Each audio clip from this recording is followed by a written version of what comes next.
Vladimir Ilyich Lenin, a name and face that remained nearly omnipresent across the socialist bloc countries for decades after his death.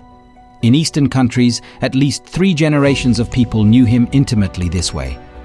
And in the Soviet Union, even 5. Yet, in this photograph, you likely wouldn't recognize him. And yet, this is probably how he looked on what was possibly the most important day of his life. November 7th, 1917. The day when the communists, under his leadership, overthrew the Russian government and began over 70 years of dictatorship in the largest country in the world. In the days leading up to the revolution, Lenin was hiding on the orders of the Central Committee of his Bolshevik party. This was partly out of fear of his arrest, and partly because other party leaders didn't much care for his company, thanks to his irritable and intolerant nature.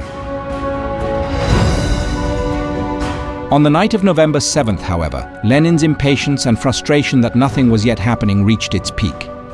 Without permission from others, and accompanied by just one bodyguard, he disguised himself, took a tram, and then walked to the headquarters of his staff at Smolny. He arrived shortly before midnight and immediately began planning the steps for the following day. A day that would radically alter the political map of the entire world.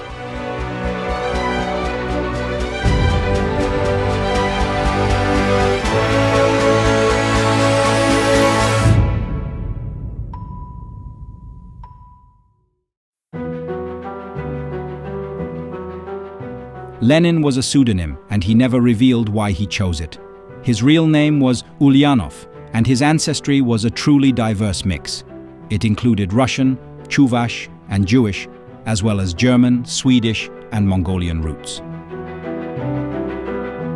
Key events in Vladimir's adolescence occurred between the ages of 15 and 17. First, his father, an esteemed school principal whose democratic views profoundly influenced his 6 children who reached adulthood, died suddenly of a brain hemorrhage. Then, in 1887, Lenin's elder brother Alexander, whom he deeply admired, was executed for plotting an assassination attempt against the Tsar. It was during this period that the views of the intelligent young man, who graduated high school with a gold medal for exceptional achievement and went on to study law at Kazan University, became deeply radicalized. Here, it's necessary to make a brief detour and recall what kind of country Russia was at that time. Compared to Western Europe, which was modernizing, limiting the power of its monarchs, and introducing the first advancements of democracy, Russia was firmly entrenched in the medieval era. At the top was an all-powerful Tsar, wealthy nobility, landowners, and a rapidly growing bourgeoisie. At the bottom were millions of desperate landless peasants in the countryside and an army of urban workers often toiling under utterly inhumane conditions. It's no wonder that Marx's ideas about class struggle, revolution, and the subsequent rule of those who suffered the most found many followers here. Lenin became familiar with these ideas in the late 1880s. During the 1890s, he became closer to Russian revolutionary circles and also came under the scrutiny of the Tsarist police. He was forced to leave school and was first assigned a designated place of residence. Later, he traveled abroad, connected with Marxists in Western Europe, and printed illegal newspapers. For these activities, he was arrested, imprisoned, and in 1897 sent into exile in Siberia, about 600 kilometers from the Mongolian border. A year later, the authorities allowed his partner from the revolutionary circles, then 29-year-old Nadezhda Krupskaya, who had been arrested alongside him, to join him, on the condition that they marry. They married in July 1898, and Krupskaya remained by his side until his death, as a tolerant partner willing, during one period, to accept even a marriage of 3, with Lenin's mistress, Inessa Armand.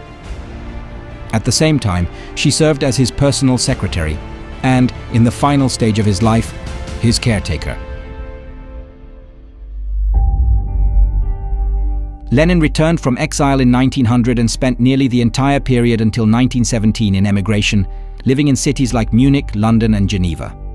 At a congress in Brussels in 1903, he split the Social Democratic Party by forming the Bolshevik faction, a relentless wing advocating for hardline class struggle by any means necessary. It was from this faction that the all-powerful Communist Party emerged after the revolution. 2 years later, in 1905, came the first Russian Revolution following large protests during which Tsarist soldiers and police killed hundreds of people in St. Petersburg.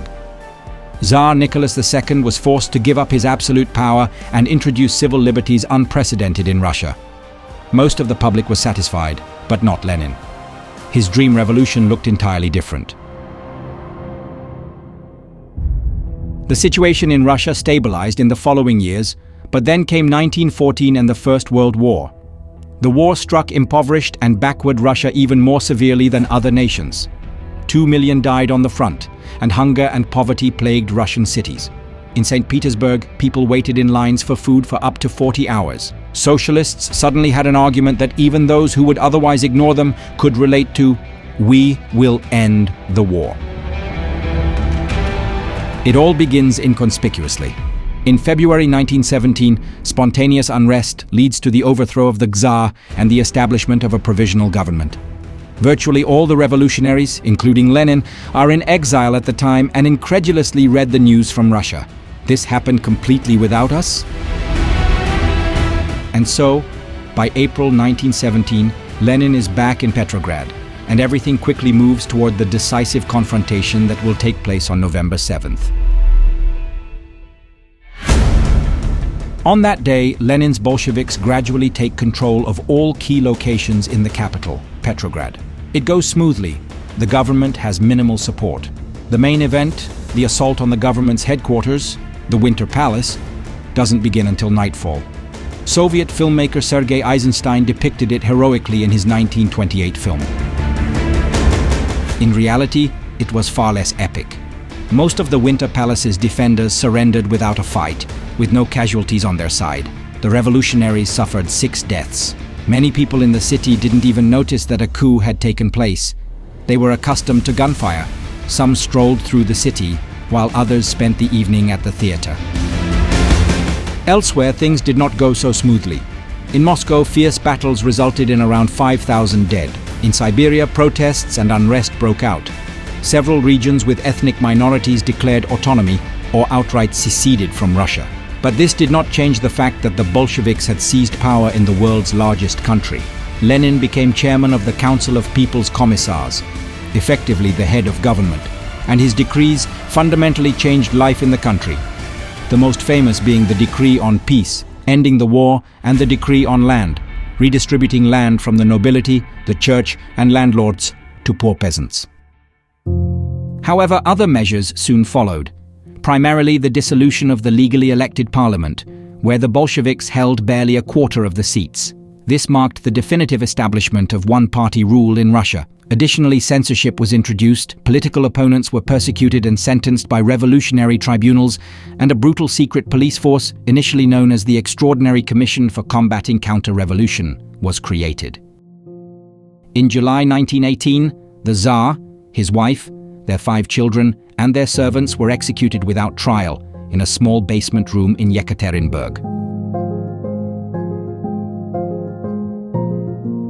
All this stirred resistance. In August 1918, an assassination attempt was made on Lenin. Fanny Kaplan, a 28-year-old socialist from a rival party, shot him in the shoulder, collarbone, and neck. She was captured and executed, and Lenin survived. But this gave him a pretext to unleash what is now known as the Red Terror. Opponents of the Bolsheviks were no longer arrested and executed individually, but by the thousands. The transformation of Vladimir Lenin from a theorist of socialist revolution to a leader responsible for millions of lost lives was complete.